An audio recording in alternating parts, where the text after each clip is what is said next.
Good morning, everybody. This is Signals and Symptoms podcast. I'm joining from Chicago. This is my beautiful daughter, Ira. We just came from vacation, visiting Europe, and we had fun times at Disneyland in Paris and Harry Potter in London, which is interesting that how we are actually have to go all the way around the world. Harry Potter was very, very interesting. I know I'm a big fan. I know it's 25 years since the last time we saw. I'm actually very grateful to my besties that are joining, Harvey Castro and Edward Marks, as usual. And then we are very honored to have our two guests that are here. Uh, and they are amazing. Work has been done. So first, I'm going to introduce a little bit Dr. Dania Amir. She could actually, of course, given that I have been traveling, there are no updates from the my side, but we're going to go ahead and catch up on the next week. She has done some amazing work. She's a director of clinical AI internal medicine lead at Zelensa, and she is actually MRCP certified. Those who do not know, this is essentially a residency pathway in the United States when you don't do your internal medicine and then go from there. She has been working on this amazing product from Genentech CDT, clinical decision support, but it uses digital twin. The other counterpart that is here is Mr.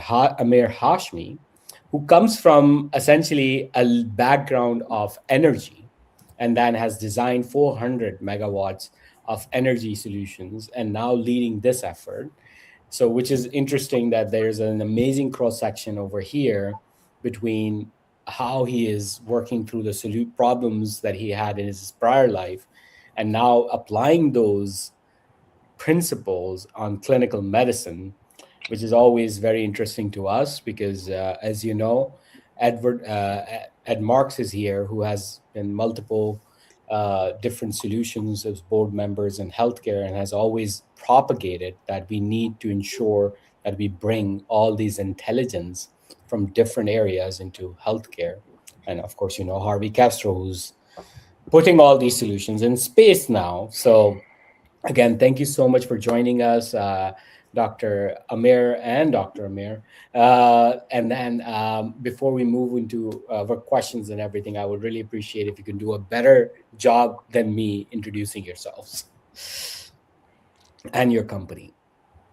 Thank you very much. So I can start. So first of all, thank you very much once again for having us here. We are also honored.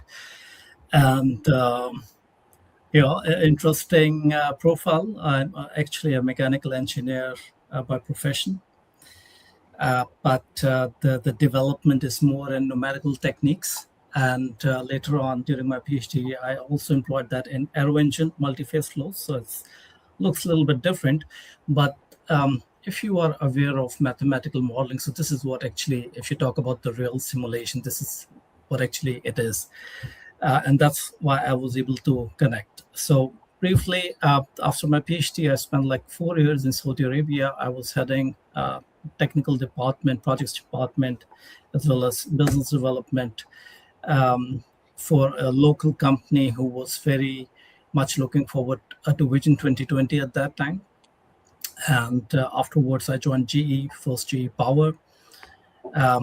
There I was actually handling the operations, regional operations of gas turbine services. And later on, I internally switched to GE Distributed Power, which is now in New Genbacher, and there spent about 6-7 years.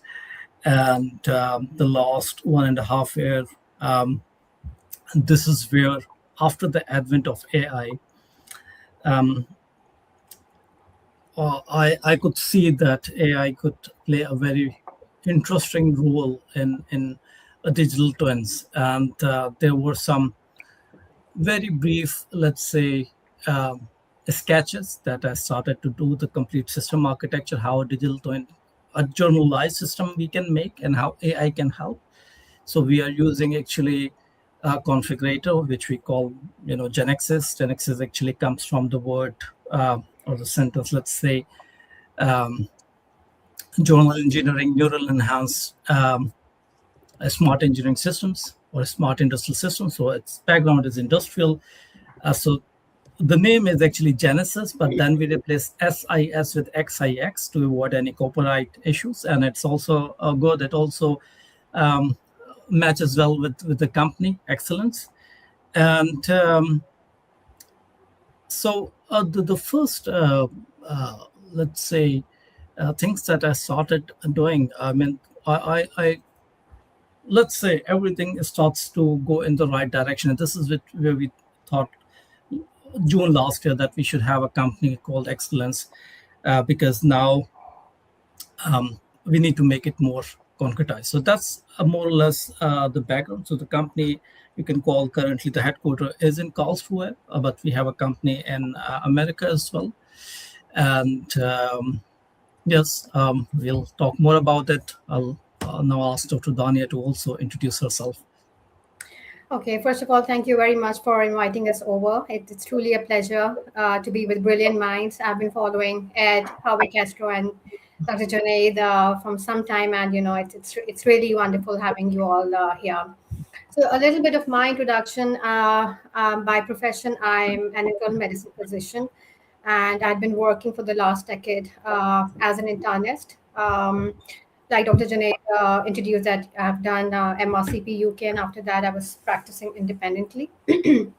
Having worked in the emergency wards, critical care units, be it ICUs, critical care, departments, and the medical wards, I think it was a pretty roller coaster ride. But yes, the advent of AI, it shifted us to that domain we are actually right now. But I think what brought me here in the world of AI was the constant rigor, of how we can make medicine more safe, more energetic, and more concretized in terms of contextual reasoning. So that's how the concept of digital twins, they triggered us, and that's how we just spent almost a year in the developmental phase, and now we are here with the product of its own. So this is a brief introduction about myself here. So amazing story, both of you, and very important that I need to understand. I just want to be very careful out of things of Save Life AI, which does a lot of image analysis, FDA approved products, improving context through ISA-MD, and then bolting it together. I believe the missing piece, me personally, and I'm very honest with everyone, is digital twin. And the benefit of digital twin, as I understand it, a little bit, and I'm just, again, I need to understand it much better. And thank you for helping us and all of our audience to understand it. Why digital twin in the first place, rather than going through a regulatory process? Like, first of all, we do FDA approvals. They have a whole test schema. Same thing with the EU. I'm going to use not Germany, but EU has a significant sort of process as well. Does Dr. Dania and Dr. Mir, how do you see and why did you decide on investing in digital twin as compared to different pathways for verification and what exactly you said, bringing back trust in a new pathway of AI based processes? Yeah, so I can take that question. So, according to my research, I mean, this is something that is currently being pursued. If you go via all the regulations, then probably you are killing your innovation. So, we also tried the other way around, because innovation is just making rules what they know. But at the same time, there are potential to do something better. So digital twins have been there for quite a long time. So in the recent time, due to computational effort, due to let's say increased computational power, access, easy access, people are getting more and more interested, right? Because previously it was there, but even I worked with during my PhD, and you sometimes have to wait 2 weeks to get an answer, and then the answer might be wrong, you know. So now it has gone with more computational power, much better. At the same time, we took a very different approach. So we are not going actually with the computational model, we are actually going with a deterministic or mechanistic model, which we call the intelligence layer Genexus itself. So what it does is actually it actually makes it understands the system, and then it kind of, let's say, map or change into that system. So Genexus, the platform is very broad, and then we have, for, let's say, industrial very briefly, but at the same time we have for human organs like cardio, which is able to see and decide, almost like, I want to be careful, but cardiologist is say at the same time cardiothoracic surgeon, right? Hmm. So I think, according to my research, almost every organization currently is going towards that aim, and we are talking about innovation. So that you cannot start from FDA. If you start from FDA, probably you are killing several aspects of your innovation, and then you are coming up with the regular solution, right? So what you need to have a big innovation, and then FDA. And we have seen, I think, in the last couple of months that FDA is always relaxing or introducing new, let's say, um, changes to adopt to this new technology. And there was a post, I think, last week from Unlearn AI, if I remember it correctly, and they in their post mentioned that FDA has reached out to them how they can reduce this drug development period or expedite, and how AI can help. So I think, this is more or less being done in parallelly. You cannot, of course, you cannot have the FDA uh, fit it to some innovation that's still in the process. On the other hand, you cannot have an innovation if you start with all the regulations. So that would be my answer, and I'm happy to explain more if that makes sense.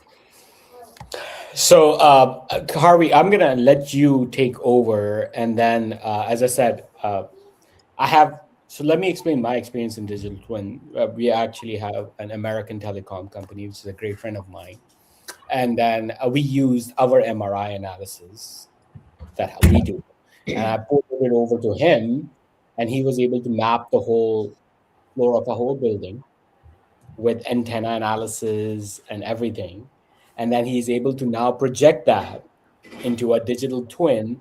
And just by shifting the antenna by 5 degrees down, up, or sideways, he's able to improve the throughput and decrease the latency of inside private 5G, millimeter wave, etc. Which I was just helping him out as a friend. Like, hey, this is how AI works. Why don't you use this? And his engineers, of course, took over. So the cross section is always very, very interesting. So before I move forward, Harvey, for our audiences, can you redefine what a digital twin is in different industries, what the clinical is, and then we move forward with your question? Yeah, just to give everyone a little bit of background, when we had a troubled astronaut in outer space, we literally had an issue with the government trying to take care of astronauts. This was in the 70s, yeah, early 70s. And the engineers here are like, how the heck are we going to deal with these people in space? They're having an issue. So they replicated that idea of Exactly. what the parameters, the spaceship, and that gave birth to this idea of the digital twin. So how does it work here on Earth and the rest of us? Well, the way I simplify it is say it's literally a replica, like it says, of twin, but digitally. In the essence of healthcare, where it's a little bit kind of crazy when you think about it, because us as humans have so much to life. How are you going to replicate me? But in essence, we are, in the sense that we're looking at a certain vertical, in this case, health, and we're saying how would this interact in real world? And we're doing all these things. An example would be in medicine. We would try you with different medications, and this is the way your liver would react. This is how you would digest. These are your ailments, and this is why the medicine would do it this way. And so what the individuals are doing is basically a digital twin. Mark, do you want to add? Do you want to add it to that? No, I think that's very, very well stated, and it makes a total sense. I mean, another quick example outside of healthcare, because I was having this discussion with one of my kids. They're building a house, right? And it's hard to visualize your home. But now they are recreating these homes in virtual spaces. Like you're in a virtual space, got your goggle on, and you're able to walk through your home. It's a replica of your physical home, but then you can make changes and understand the impacts and feel it. You're like in it before you make an additional investment or a change that you may not want to do. So yeah, there's all sorts of examples from so many industries, but yeah, the greatest potential, as we're going to be focusing on, is the digital twin in medicine. True. That's exactly the thing, as well as just with that car crash test, for example. So if you trash the cars all the time, you will end up spending a lot of money and also perhaps endanger people. So that's why you validate with few extreme, let's say, examples. Then you have a digital twin that can replicate, let's say, 80-90%, perhaps more, the same. And then you do all the testing, because you can do with whatever speed you want in the virtual environment, right? um, and it's just some time that you lose, but really not much money, I would say, or less money as compared to real world tests. And similarly, as also how we said, if you have a problem to deal with the space, or if you have to send, let's say, an aircraft or astronaut, you cannot go up and test there, but you can do replicate the same environment test there, and then it's much easier, much safer, and it also involves lots of, let's say, consequences later. So that's the whole concept of digital twin. Almost you can replicate any system if you have enough information about it. Right. That is a key point. So I apologize. So first of all, going to that very important process, that first of all, you are completely right. If you're going to get stuck inside the current compliance manufacturing system of FDA, which again, I keep reminding people that FDA doesn't even have a software as medical device pathway. They basically took the physical medical devices like catheters and everything and converted it into a software as medical device. And so therefore regulation is going to catch up very slow. So I completely agree. And that innovation that you're creating through this digital twin requires you to get out of the box and then move forward. The second thing, of course, I just wanted to concentrate is the thing that the Genesis has done is essentially creating an ICU mode, and then they have real time. Again, this is very hard to achieve, just to let you know, and then Dr. Dania can explain more about it, and then how this actually relates to basically building a digital twin right there. So rather than me experimenting on the patient as an ICU physician, experiment something on the digital twin, hopefully, and then of course they are able to go through a whole multi-organ system as well. And then of course longevity and lifespan is going to be something that again Ed is very interested in, I'm interested in. Simran, his wife, actually has created a med spa as well, and the idea behind it is to push the boundaries of human excellence, physical excellence, in terms of both longevity and etc. So Dr. Dania, the floor is all yours as how you build this technology from a clinical point of view, so everyone can understand a digital twin, and then b ICU, and then real time, and then of course imaging analysis. Right. I think that's a very important question. So I'm just going to start off with a brief background so that it can correlate with the question that you're just asking right now. Um, Usually, when we are working in a clinical practice as a physician, also, we have been using multiple AI tools also that are very, very good. They're excellent in generating outputs, generating tests, and generating guidelines. But I was of the opinion that at some point in time, we all know that patients are dynamic. They're continuously changing. They're not working in silos. Like every organ is interacting with another organ, right? So if we talk about cardiovascular is interacting with renal is interacting with hepatic, and so on and so forth. So contextual medical reasoning was something that was missing when we were using XYZ AI tools. So they were giving outputs, they were giving text, but they were not giving how the systems are interacting. So there was the point where the concept of clinical digital twins they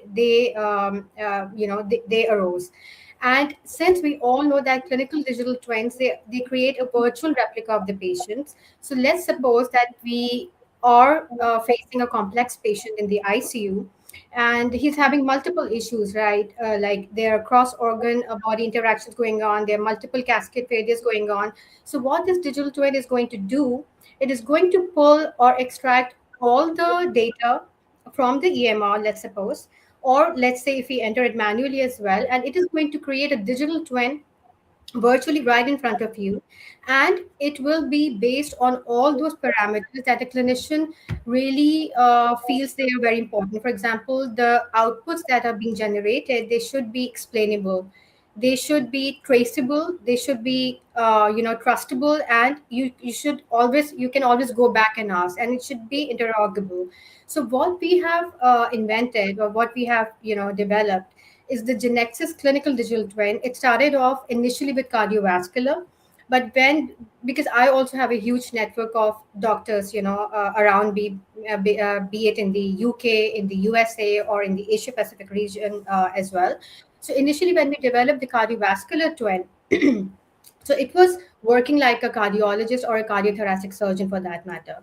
But when we were in discussion with good cardiothoracic surgeons all over the world as well, so there it was more of a supply and chain, demand and supply mechanism working on. Like the cardiothoracic surgeon was of the opinion that, Dr. Dania, if I have a patient of, post cabbage day 4, and I want to see like how the patient is going to behave in the next 1 hour. So how do I see that? So there came the concept of continuous monitoring or continuous analysis of the cardiovascular ICU digital twin. So that's how things got developed and developed, and so much so on that we have separate digital twins for separate organs. Like we have cardiovascular digital twin, we have gastro digital twin, we have neurological digital twin, we have a whole body digital twin. And whole body digital twin is going to work like an internal medicine physician, because like we all know, internists, they work like an umbrella. It covers all the subspecialties of medicine, and they comes the point where I feel so passionate about internal medicine, because I'm not wearing single spec of one particular subspecialty. Rather, I'm thinking, I'm brainstorming as a physician, like what system would be interacting with another system, and there comes the probable diagnosis, the differential diagnosis, and there we make a correct referral. So making a correct referral is also part of the management plan. So this is how the concept of digital twins, that too, multiple specialty digital twins, they came into being. And that's how the portfolio got expanded and expanded. So we have cardiovascular digital twin. It will give you the output that are going to be backed by guidelines. You can go back and ask, you can trace back the citations that they are referring to, the medical outputs that are generated by the Genexus CDT. You can go back and ask, and the great thing about Genexus CDT is that you can talk to the digital twin. And this is something really, really amazing as a physician, because this is something that you are just cross questioning the digital twin. For example, I'm a physician, I have a very complex patient right in front of me, and I'm of the opinion that this recommendation should be made or this recommendation should not be made. So I can talk to the digital twin and ask why you made this recommendation. So it is going to go back and give you a medical reasoning based on the facts, based on the citations, based on the references that you can go back and ask. So this is how the I'm sorry. okay. So this is how the core pillars of AI in healthcare, that it should be traceable, it should be explainable, and it should be interrogable. That's how we are covering the hallucination part as well. We are covering the black box AI part as well, and there you can talk to the twin. It's just like we have a complex picture right in front of us, and it's a team of medical experts from all over the world that are brainstorming a single case. This is how you can interact with the twin.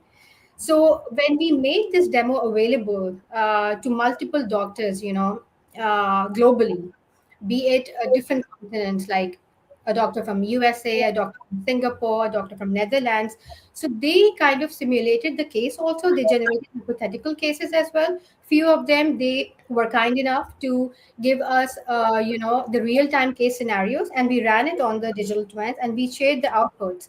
And I, as a physician, also, because when we're working in a heavy loaded ICU, when we have got 15 to 20 critical patients right in front of me, there is a human chance of an error that is very much there, because it can be possible that the doctor is also busy, the doctor is not feeling good that day, the doctor is also not 100% up to the mark. This is something working as a co-pilot right in front of you. But keep that in mind, that the physician in the loop will always be there. So nothing is happening in an autonomous way. The physician in the loop, the consultant in the loop, would always be there. So at the end of the day, this medical dashboard is going to augment the physician's efficiency. It is going to reduce the cognitive load, but at the same time, the decision is going to be in the hands of the consultant. So I hope this did clear a few of the queries that you might have. That was excellent summary. Harvey, I want you to go first and sort of ask some more questions. Then, of course, I have a whole list, and Ed, go ahead. Yeah, well, I'll keep it simple. And for my, I'm really just curious. I'd like to, I know you already kind of touched on this, but I'd like to know, what are some of your key advantages of doing it? And what are some of the opposite? What are some of the handicaps that you're having to go around? Like you mentioned, the kidney's talking to the kidney, the liver's talking to the liver, so many multifactorial. I'd love to hear your comments. Like how are you getting around that, or how are you addressing it? What data are you kind of using? So perhaps I'll briefly explain the architecture, and then Dr. Dania can get forward. So we have currently a digital twin, all organ digital twin. For example, we have for cardio, gastro, neuro, nephro, pulmonary, uh, and then we have whole body, which is more like internist approach. So when you talk about cardio digital twin, it is trained like a doctor, right? So it understands, and not only the clinical side but also the surgical side. Number two, how it works. So it works like that. When you go to our cardio module, it is kind of standard, but it knows what to do. As soon as you enter, you are talking about 42 years old Asian or 72 years old European, for example. So the core architecture stays the same, but then it has the normal for that age range. Yeah. And that normal is coming from, if you are giving the reports, then the normal is, of course, patient normal, right? Sometimes you don't have that information. And then Genexus is smart enough and it's asking AI that please go back, search literature, internet, and tell me for the 72 years old patient, European, with, for example, cardiovascular issues or hypertension or a diabetic, whatever, what are the literature normals then, right?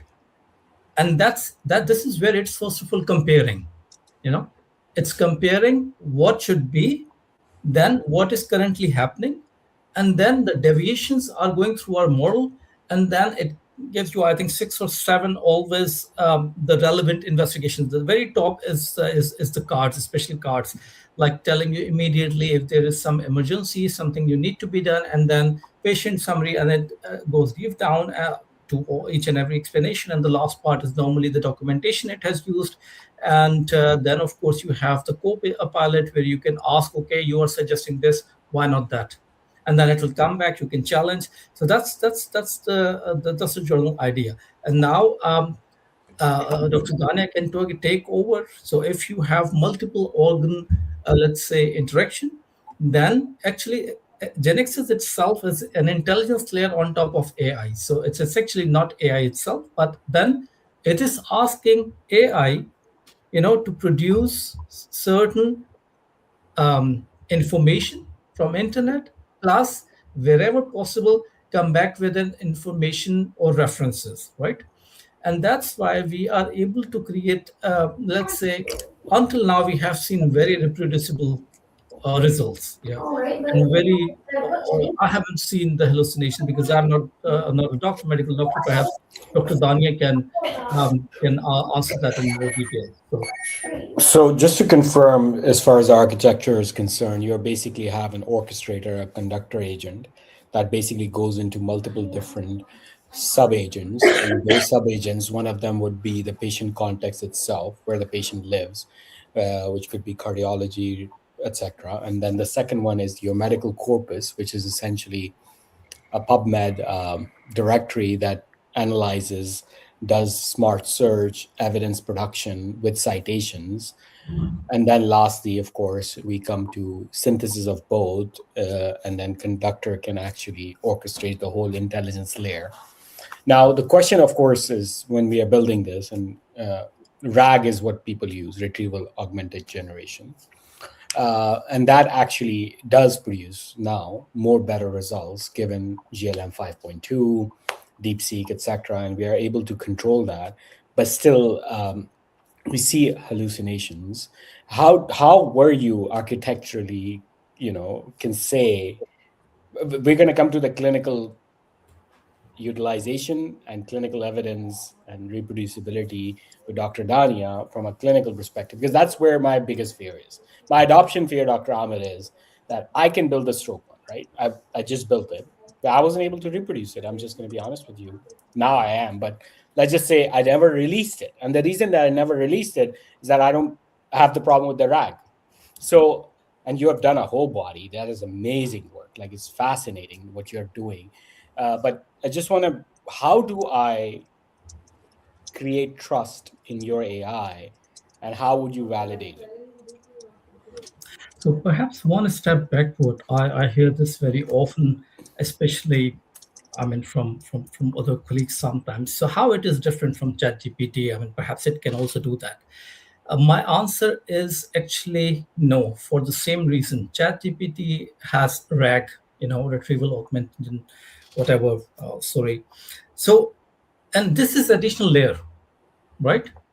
So it can work probably with ChatGPT. It can work probably with Gemini. It can probably work with something else. So you can imagine perhaps the most simplest way to have a cardiologist, because that's what the information. Once you create a digital twin, a Genexus becomes in principle cardiologist, and these are all hard-coded things, and it is very smart. We have a Python backend. It's not only AI, and then it goes back and um, to and fro, and then it's actually asking AI what it needs to do, and it needs to follow certain instructions, and those instructions are hard-coded, and that we can also always look at, right?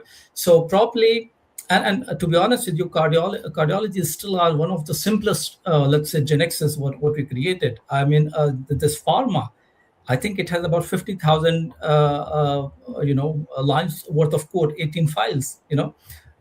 Industry is also very complicated. So we have quite a lot of experience, and the best thing is, it's there. You can test it. If there is something needs to be done, probably we just need to go back to our Python file where this cardiologist and cardiothoracic surgeon is a setting with all the information, key information. Primarily, it's understanding of the system, what we are talking about. Second, what is normal for the system. Then, what are the abnormalities? And if as soon as you have these abnormalities, what should be the way forward?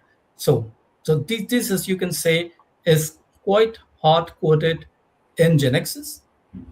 We are using Python. The front end is very simple HTML. You can open anywhere, and this is actually interacting.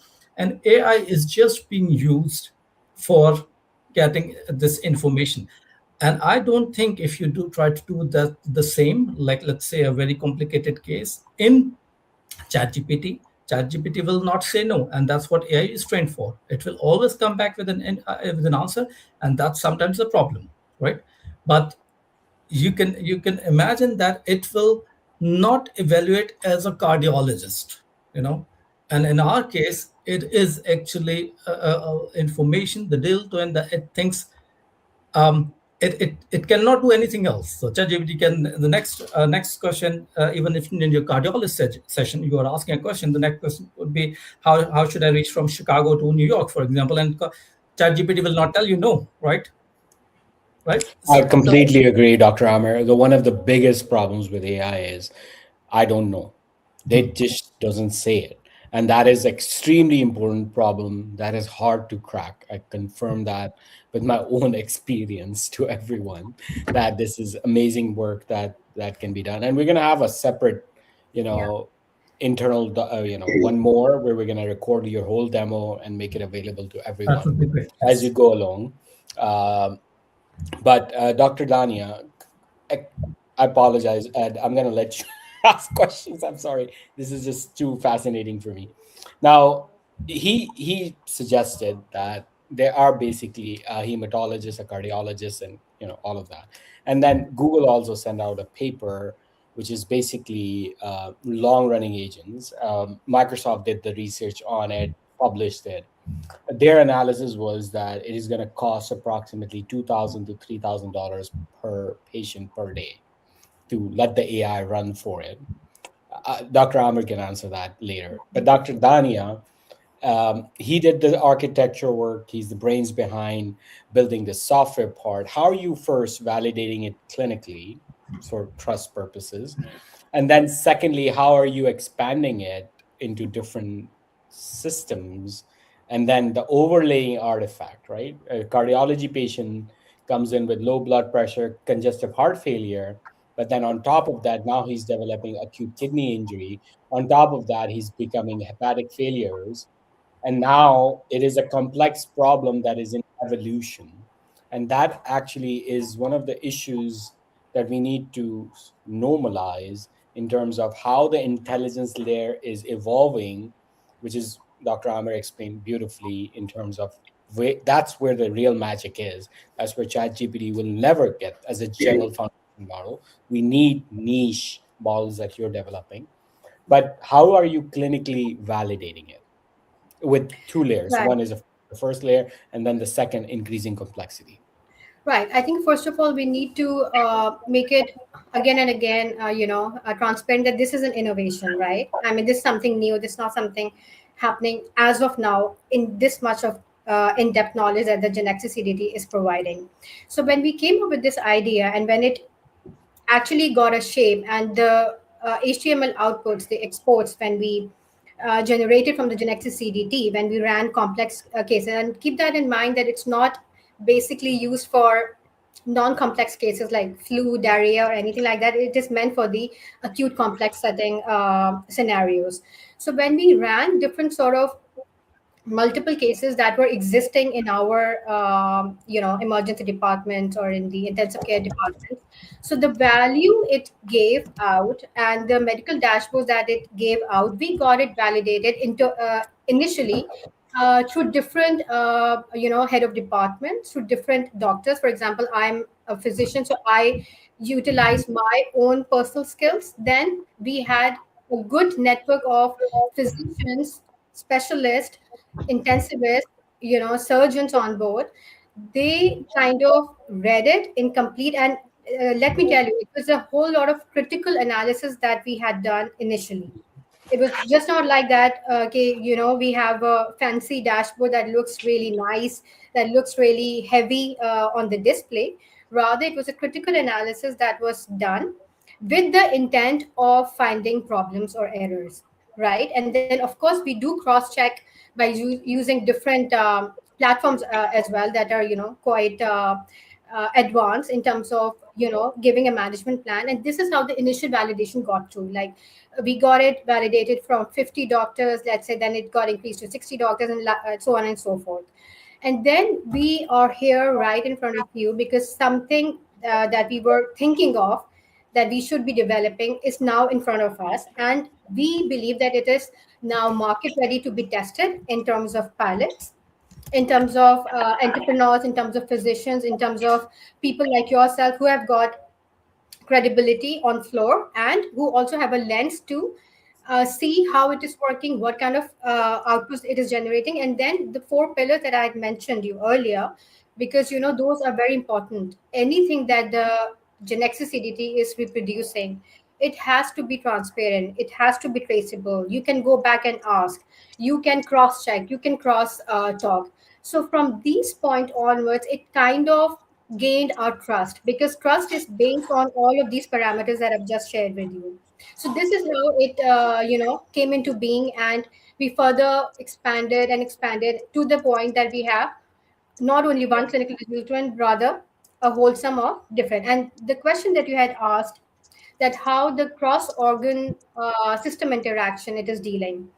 So when we talk about acquiring this platform, then of course it has to be a package of different digital twins. For example, in the ICU setting, likewise, when we are making a multidisciplinary team, we make sure that there is an intensivist or internist on board. Along with that, we have a cardiologist, we have a pulmonologist, we have a nephrologist working. So likewise, when this system is integrated in the ICU setting, then of course it has to be in a blend with whole body digital twin along with cardiovascular. So this is where I would like to share a real lifetime case scenario. We have got Dr. Harvey Castro as an ED physician, and you yourself. So it was a case of Whipple's procedure, post Whipple's procedure. Okay, and post Whipple procedure, day 7, there was a clepsy infection, right? The patient underwent septicemia. So the surgeon, who was also my professor, we were in good discussions with him also. So he said, "Okay, Dr. Dani, run this case because I want to see this case from a medical aspect as well."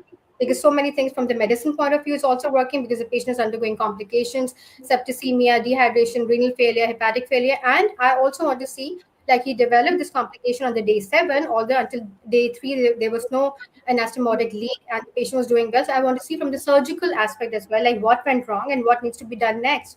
Either we should go for the surgical intervention first while maintaining the hemodynamics of the patient, or rather it's a complete medical case. So we ran it on our gastro digital twin, because Whipples come into that domain, gastrointestinal digital twin, and we also ran it on the whole body digital twin.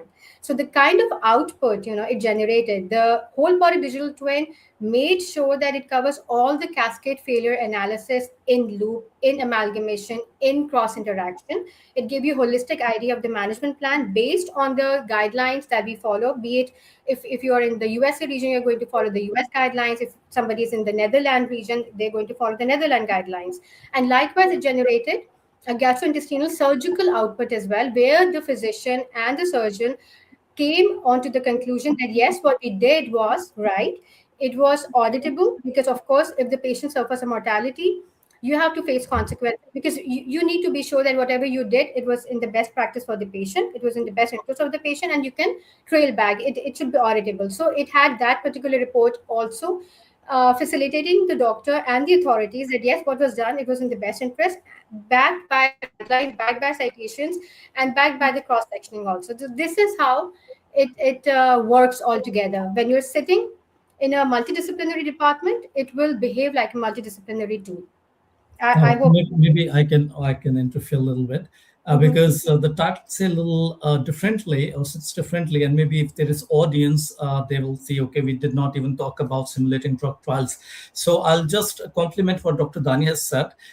We are actually oriented ourselves to the end users. So that's why we kept the internist approach, the cardiologist approach, but very briefly, we have used our neurological, let's say, neurological module to create a sub module for psychiatry or well-being, or we have used our human body module to create longevity, or to obesity according to FDA. So these are all possible, but currently, because uh, end user needs to it should be useful for end user. It should be easily, let's say, become part of his practice operations rather than something new. And then he can tell us perhaps in the next step we can do something different. And that's something different. As I've said, so we have done longevity using our human body module. We have done also obesity management according to FDA for a doctor in the States. We have also done the psychiatry well-being module from our neurology. So yeah, I'll leave it to you. But if you like, we can talk a little bit, because the audience might feel a little bit, No, because I sometimes. completed. Thank you for filling in the gaps. Now, I'm going to ask Ed Marks the question. Ed is not a physician, but he is a board member of many hospital systems. So, Ed, as a pure patient, when you're wearing a patient hat, and I know he has survived a widowmaker himself.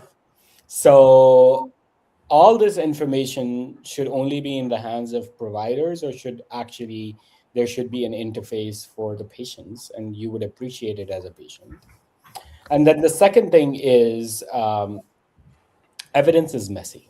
I mean, no matter how many hundred citations I can do, honestly, at the end of the day, my goal over here is to literally go beyond the guidelines. Like, I mean, that's where the magic is. That's where a neurointensivist comes in and says, yeah, I know patient has 24 hours, but it's 18 hours. Let's just go ahead and give the TNK, discussing with the patients and everything. But as a board member of a hospital system, how would you approach this solution to come into your system, supposedly? Or how would you advise the rest of the board about whatever you heard?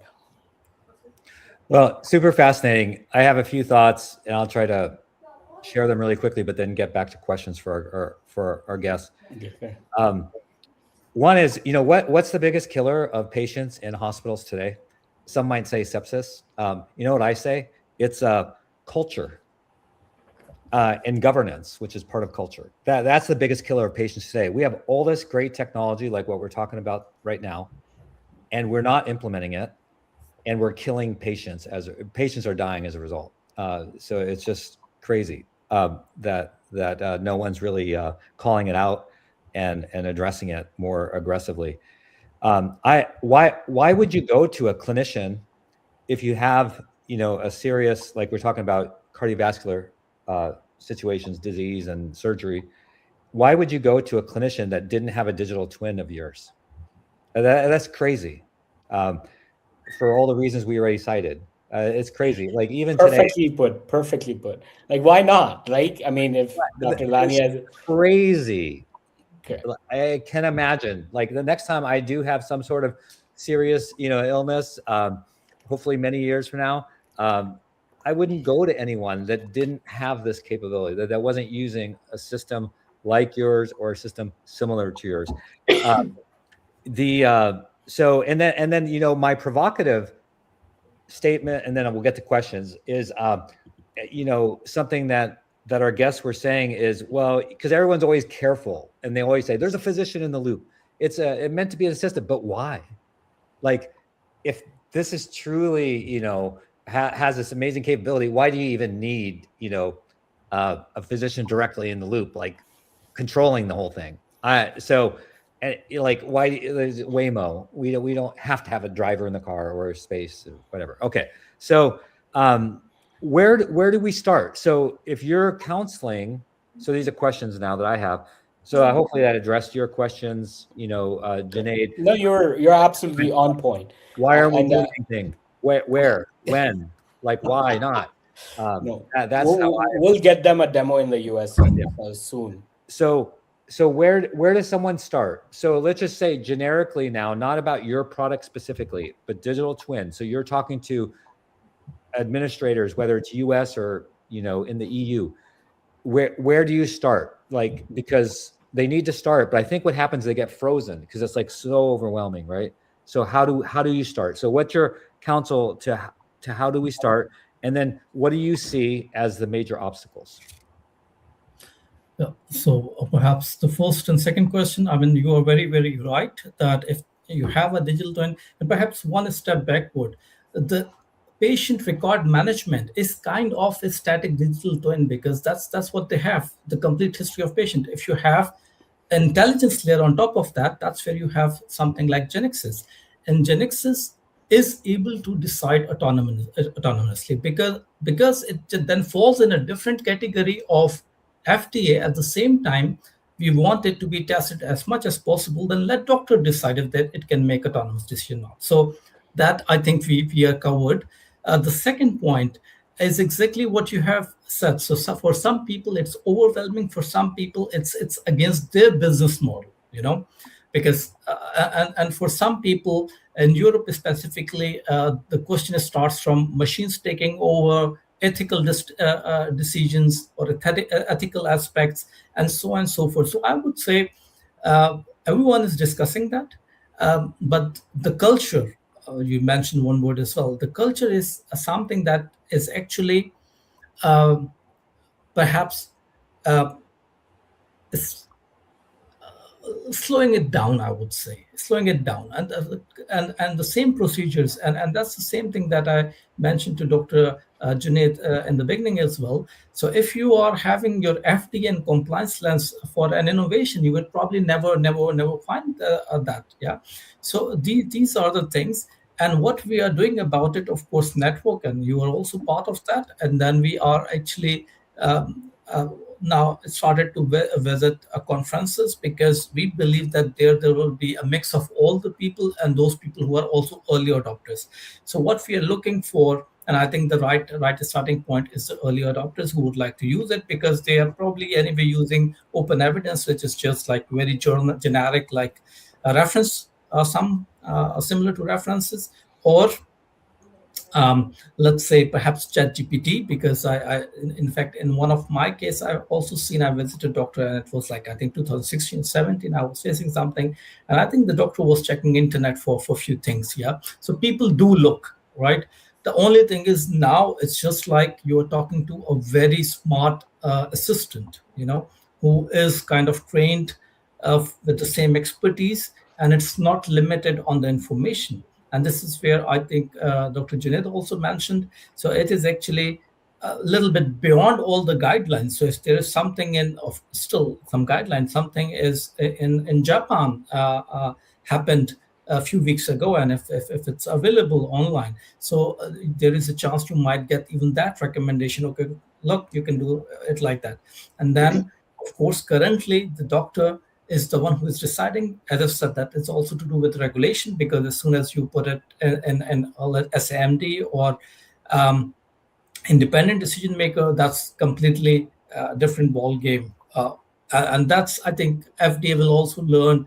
And for us, perhaps not big enough company, but I think there are companies like Dassault System doing almost the same. I think they have even LinkedIn profile with Emma Twin, I think, which is kind of a complete virtual digital twin of a girl, Emma. So it is proceeding, but I think we are lucky in a sense that we can say that we have something that's working. It's operational because we took a different approach. It's quick, so you can use it. Otherwise, if you go through the computational methods, normally it could take days before you get answers, and that's why it's more research oriented. So No, you're absolutely right. I want to just clarify a few things for the audience as well. We do believe at some point in time, physician work is going to change. And like the software work has changed, we are moving from coding to verification of code and then pushing it through. That is where the human in loop status is. And then at some point in time, as Edward Marx said, there will be less and less human in loop intervention. And interestingly, people need to understand how things are changing. People, and I'm going to use a very odd example, but people as audience, you need to educate yourselves a little bit. It is not about sending a drone in military who's going to put a missile on itself. That's happening. The question really always has been that when I decide to push the drone, and that is where the whole cascade follows. So human in loop never goes away, because at the end of the day, I have to decide which area to drone to send. So that's a very bad example, I'm sorry, but what I'm saying is that human in loop still arrives. Is, for example, Waymo, which is currently geofence inside Arizona, making sure that all the lanes are fours, the weather is beautiful, and therefore it is implemented in San Francisco and Arizona, and not all of US. So as you just literally using the Waymo example again, is to understand how the AI develops. And I completely agree. At some point in time, we're going to have level 5 exactly in humans as well. Not to mention, again, the way that my job changes is fine. It's also important to understand that we are going to consistently use AI, and we need them. There's significant shortage of physicians, for God's sakes. Our jobs are not going anywhere. We just need these people to save these technologies to save lives as well. Harvey, I'm going to let you do the last question of the hour, and then we're going to bring you back together, just me and you two. You're going to share your screen, show your platform to everyone, and then we'll just throw it on the web so that everyone can see, including investors. Please make sure you follow both of our guests on LinkedIn, and then maybe integration opportunities, other opportunities that we can work together. Harvey. All right, first of all, thank you everyone on this call. I really appreciate your time. I just want to tie it back to the patient. And my question to you guys is, we're physicians or healthcare professionals, we're doing this for a reason. What do you see happening in the next 2, 5, 10 years from now because of your work, because of what you're doing in digital twin? How is it going to help humanity? Dr. Dani, would you like to take forward or shall I answer? I think you can go ahead and I can cover it up with the clinical side. So I think this is already happening. I would say West is a little bit lagging behind. We have seen China quite advanced, and there was a time when we were perhaps not taking it seriously, but now we have seen that there is a real progress. Yeah, take any aspect. It's a real progress. It's also changing the way we think. It's helping each and every aspect. For example, I am also using several AI platforms as co-pilot, and that's why I was able to do very quickly what I've achieved in the last 7, 8 months. Because otherwise, it would have been engaging a small software house, and engaging some people and so on and so forth. So AI is helping if you are smart enough, or if you are curious enough and you can ask the right questions.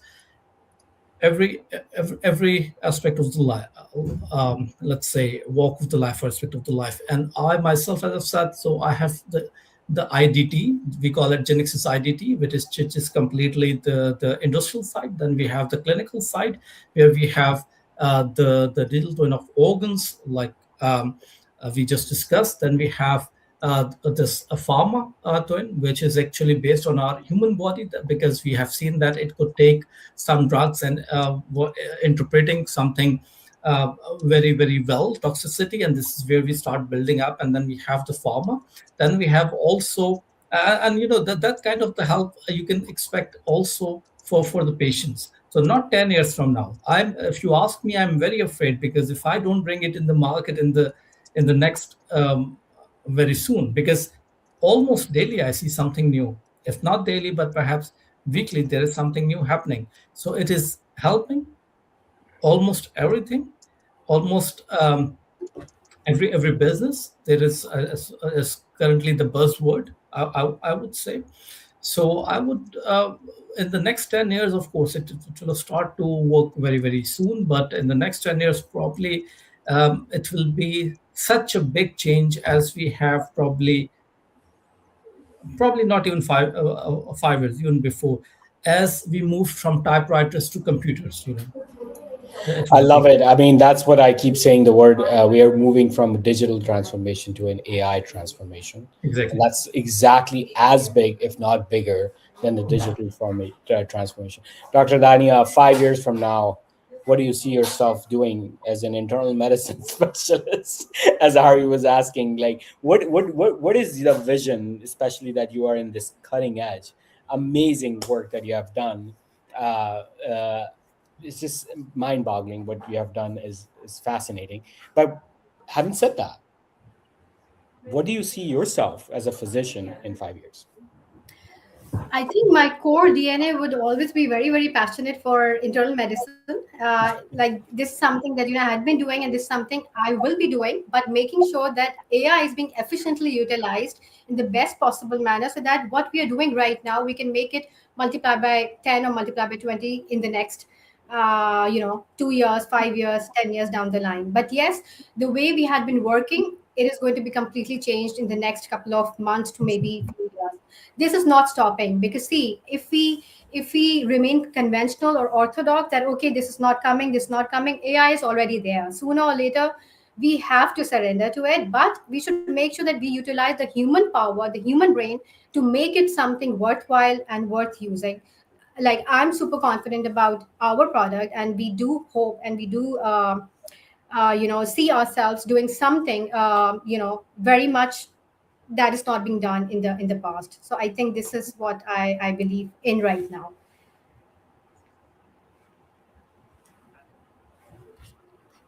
I think you're mute. Truly Can't hear you. grateful to all of you, Dr. Ahmed and Dr. Dania, for joining us. Exceptionally well done. We're going to have a separate episode done, and then we're going to push all their platform information into our Substack, do a complete online live demo so that everyone can see. I'll test it in front of you, sort of some of these cases that I have, and this way people can utilize it, people can understand it, people can invest in it, whatever that case may be. Again, extremely grateful for you to join. Word of the day is do not surrender to AI, learn AI. Thank you so much, Exactly. guys. Thank Have you a very nice much. day. Thank you for Bye. having this show. Bye.